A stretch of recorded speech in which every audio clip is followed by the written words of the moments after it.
So I quit the corporate world late last year. And about 6 months ago, I started working on 3 different YouTube channels. They're going rather decent. A couple of them have close to 20,000 subscribers. The third one I haven't focused on, but still growing fast. Yet, whenever I talk to people, whenever I meet people, and a lot of people are curious about me, right? Because I was in the high-flying corporate world for a long period of time and I quit, so people are always curious to know what I'm doing. When they ask me what I do, I never say that I am a YouTuber. Now, I'm not hiding the fact that I'm doing YouTube. I tell them that I have 3 YouTube channels, 3 properties that I'm working on. But I never say I am a YouTuber. And as it turns out, there's a very, very good reason for this. Hi everyone, welcome back to the Ministry of Guitar. My name is Utkarsh Mohan. I'm coming to you from Singapore. As always, if you like what I'm doing, and especially this video, since we're talking about YouTube, please do like, subscribe, and share. And in the rest of the video, you will see why this kind of call is said to you by all people who are doing stuff on YouTube. Now, since I'm going to be rather critical, I have to start this off with the necessary, not caveat, but balancing statement. And the balancing statement is, I think that YouTube in general is a net positive to the world. I think it's a significant net positive. It has transformed the kind of content that we can consume, the way people can interact with each other. I know Facebook and Instagram and TikTok have their own means, but for me, the rest are social networks, which for me, where the value add is a little bit less clear. But for me, YouTube, my personal opinion, YouTube, the value add is very, very high. So with that said, I want to get into 4 different reasons why I don't want to identify myself with YouTube or be a YouTuber. And one reason why I still do YouTube despite my reservations. Let's get into it. So the first thing to know about YouTube is clickbait is life. Now, there is a deeper reason for this. And as with all of the reasons, I'm going to give you a perspective from both sides because, of course, I'm doing YouTube right now. But as you know, I was part of the corporate world. And in fact, I was even headhunted at one particular point by Google to work on YouTube on the other side, on the side of an executive side. I ended up staying in my company, long story short. But what I'm trying to tell you is I can give you the perspective both from someone who's doing it as a content creator, as well as someone who could be a manager or a director or whatever the term is in YouTube, doing the job of managing this particular platform. Clickbait is life. Now, what do I mean? There's a severe conundrum that society has fallen into in the last 10-20 years. It's the attention economy.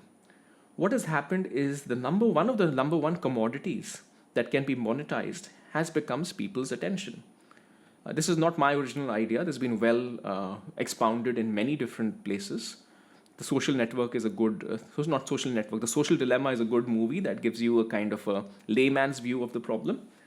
But essentially the thing is, everybody is creating content, everybody is watching content, and all companies that want to sell people stuff want to piggyback on this content when they have people's attention to sell them stuff. This is not a unique idea. This is how advertising worked. This is where the soap opera came from, where people were watching, people were watching television, so advertisements came on top of the television.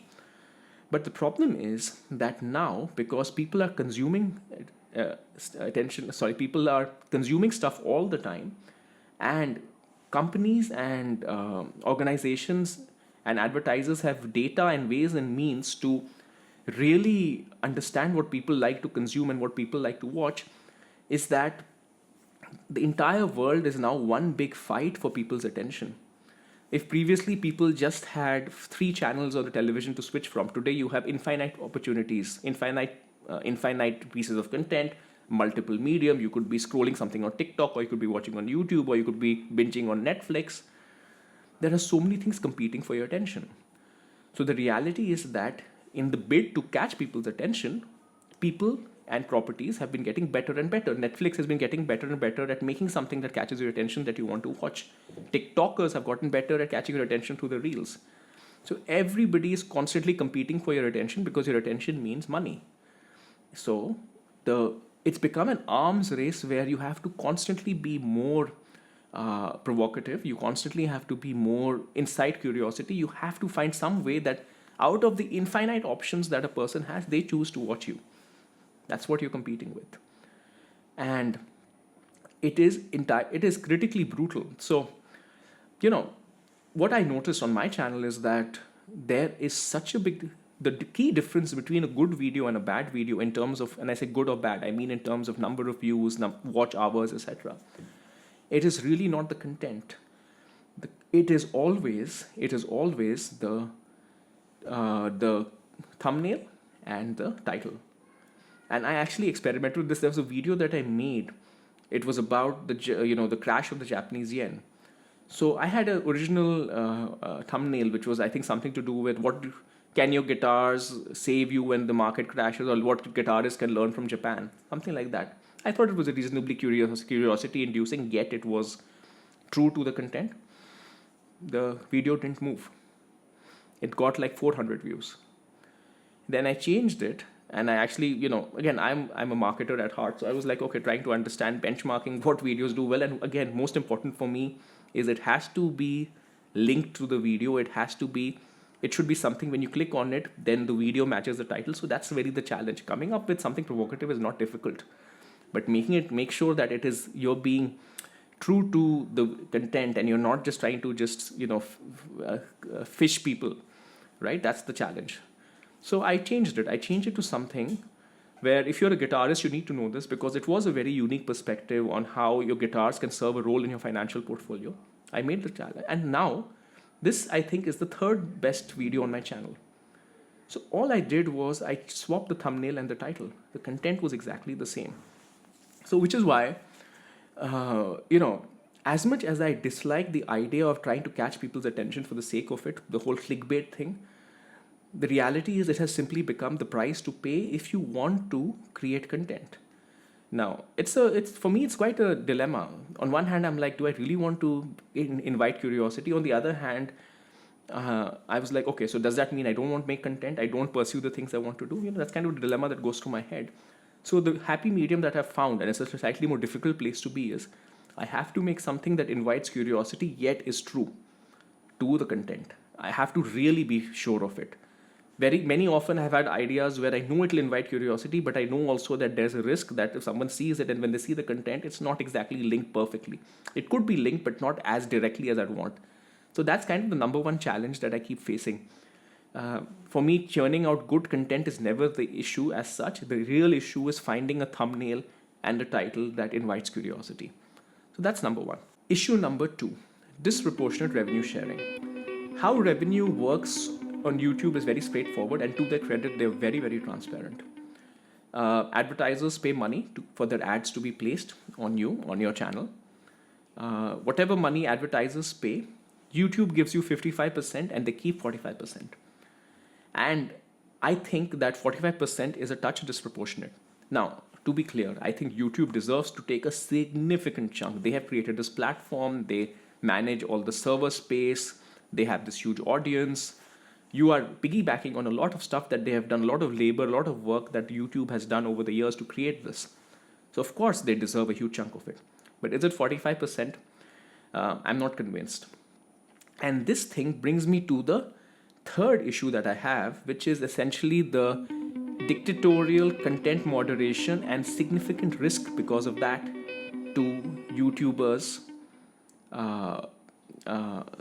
revenue streams. Let me repeat that. YouTube has a very, very specific content moderation policy. If you are earning your livelihood from YouTube, you are essentially at the whims and fancies of a policy that does not seem arbitrary. It does seem like it's based on certain principles, but there is very little recourse if you disagree with it. And if you get to a situation where you are entirely dependent on YouTube, you have YouTube views giving you ad revenue, you have YouTube memberships. If you fall on the wrong side of the policy, your entire livelihood can disappear. So if I combine point 2, disproportionate revenue sharing, and combine point 3, which is the dictatorial content moderation, then what you have is you are creating value for the world through whatever your viewers like to watch. YouTube's taking a big chunk of it, And if they don't like what you're doing, they can shut you down entirely without much of an explanation. Now, to be clear, they do have clear guidelines, right? And there's a good reason why they do this. The reason why they do this is advertisers, like the one that I used to work in, the world's biggest advertiser, are very, very sensitive to the content that their ads are placed, the content next to which their ads are placed. Advertisers are very sensitive. So YouTube is hyper cautious that anything that could be deemed as provocative or incorrect or political in the wrong direction or something misinformation, even if it isn't, if it has a risk of being that, YouTube will just prevent it from prevent it from being posted, and it'll give strikes to the content moderator, so on and so forth. I experienced this in a very small way, which was a stark reminder. I made a video where I put in the cover. I'm looking up because my record collection is right above me. I put in the original 1968 cover of Electric Ladyland. I can't put it here because that's what got me the strike. I put in that cover. It's a famous cover. You can Google it. It was just for a second. It was in context of the video that I was making. I thought nothing of it. I put out my video. The video was not about Jimi Hendrix and Electric Ladyland. It was just something. 2 hours later, when I checked in on how the video was doing, I got a string of notifications. Essentially, my video had violated content policy because, of course, it did have. Look at the cover, you can know what I'm talking about. It had violated content policy. I had received a strike, and I was told that if I received 2 more, I was now on a 90-day probation period. This is 1 second of a visual that is not particularly provocative. That was in context of the video that I'm saying, and I have no record of any strikes or doing anything provocative to that extent. So this is completely out of the blue. 90-day probation period. If I have 1 more strike, my monetization is gone. If I have a 3rd strike, I think the channel is gone or something to that extent. I'll have to look up the things. Just for 1 second of something that there's an argument to be said that visual had its place in the context of what I was saying. But no. So I submitted an appeal. I mentioned that, hey, I don't have any track record of trying to violate the policy. I am just doing this. It was in context. This was a publicly available image that went on records, an actual record from 1968. Nothing, no cheese. So that kind of reminded me that don't get too attached to this particular YouTube channel. And if indeed I'm trying to build a business model of my content, which I am, by the way, let's be clear, I'm not doing this. I'm doing this for fun, but I do want to turn this into a business model that is worth my time. It was a stark reminder that YouTube needs to only be a small part of that business model when it comes to the revenue. I'm always reminded of Sam Harris. I think Sam Harris has done this really well, because he was relatively early to understand that this entire ad-based business model is ultimately subject to the whims and fancies of advertisers and the powers that might be. So what he has done is that he's made a very independent business model. You can still watch his videos on YouTube, or rather his podcasts on YouTube, they're cut. But essentially his business stream comes from direct subscribers and direct people who pay for his content. So for me as well, when I get slightly larger and when I have a better idea of what exactly that I want to be doing, I intend to pivot to a Sam Harris-like model. But YouTube does have its place, which gets me to the next point, which is, what is the role of YouTube? The role of YouTube is to build an audience for a certain kind of content. Now, I always wanted to be a writer. But what I realized is between the time period that I turned from when I turned 18, the world completely changed. People stopped reading books. I'm not saying no one reads books, but books are not the things that shape culture anymore.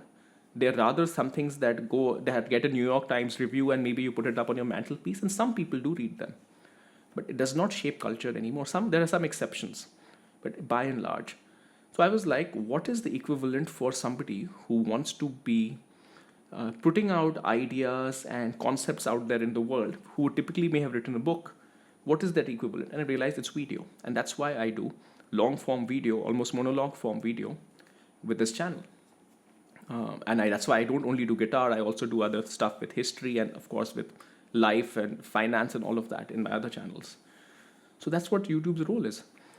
It's an amazing medium to build an audience from scratch if you have quality content and value to be added. That's kind of what I'm trying to do.